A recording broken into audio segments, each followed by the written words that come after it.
অনেকদিন থেকেই আমার একটা পাহাড় কেনার শখ। কিন্তু পাহাড় কি বিক্রি করে তা জানি না। যদি তার দেখা পেতাম, দামের জন্য আটকাতো না।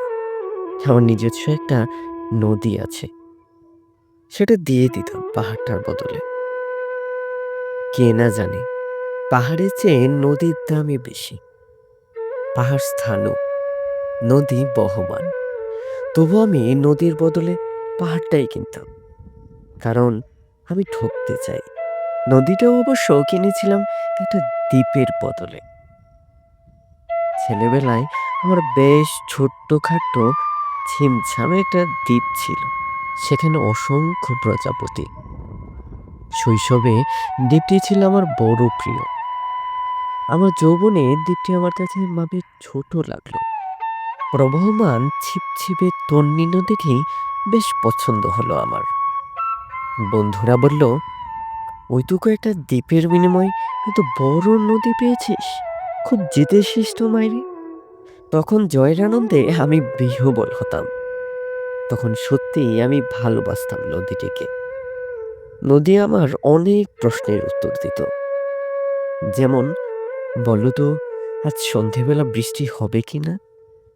সে বলতো, আজ এখানে দক্ষিণ গরম হাওয়া, শুধু একটা ছোট্ট দ্বীপে বৃষ্টি। সে কি প্রবল বৃষ্টি, যেন একটা উৎসব। আমি সেই দ্বীপে আর যেতে পারি না। সে জানতো, সবাই জানে, শৈশবে আর ফেরা যায় না। এখন আমি একটা পাহাড় কিনতে চাই। সেই পাহাড়ের পায়ের কাছে থাকবে গহন অরণ্য। আমি সেই অরণ্য পার হয়ে যাব, তারপর শুধু রুক্ষ কঠিন পাহাড়। একেবারে চূড়ায়, মাথার খুব কাছে আকাশ, নিচে বিপুলা পৃথিবী। চড়ে চড়ে তীব্র নির্জনতা। আমার কণ্ঠস্বর সেখানে কেউ শুনতে পাবে না। আমি ঈশ্বর মানি না, তিনি আমার মাথার কাছে ঝুঁকে দাঁড়াবেন না।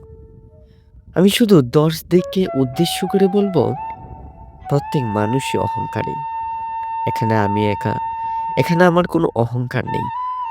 এখানে জয়ী হবার বদলে ক্ষমা চাইতে ভালো লাগে। হে ১০ দিক, আমি কোনো দোষ করিনি, আমাকে ক্ষমা করো।